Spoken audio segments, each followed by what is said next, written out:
bir hadis var Tirmizi şerifte, kimde kim jatsa jatаарdan aldın 3 yolu: Estağfirullahellezî la ilahe illa huvel hayyul kayyum ve atubu ileyh. Estağfirullahellezî la ilahe illa huvel hayyul kayyum ve atubu ileyh. Estağfirullahellezî la ilahe illa huvel hayyul kayyum ve atubu ileyh. 3 yol aytıp koysa, ağa kança sowap жазылат экен. Ağa anın günөөsü океандын көбүнчөлүк болсо да кечирилет дейт. Экинчиси, жер бетинде канча дарак болсо, дарактын жалбырагынын санынчалык сowap жазылат дейт. Үчүнчүсү, канча кум болсо, кумдун санынчалык сowap жазылат дейт. Төртүнчүсү, bu дүйнөнү Алла Таала качан жараткан, бүгүнкү күнгө чейин канча күн өттү, ошо күндүн санынчалык жазылат дейт. Демек баарыбыз мисалы уктап атабыз.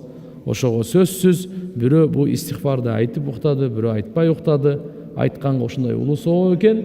Демек жатаарда бир ошол хадисте оң жаагын жастыкка койгондон кийин айтсын деген да жери бар. Астагфируллахеллезî la ilahe illa huvel hayyul kayyum ve atubu ileyh.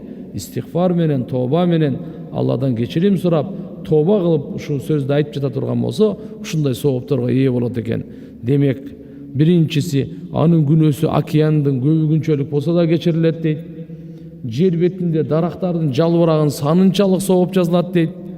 Жер бетиндеги кумдун санынчалык sowap жазылат дейт.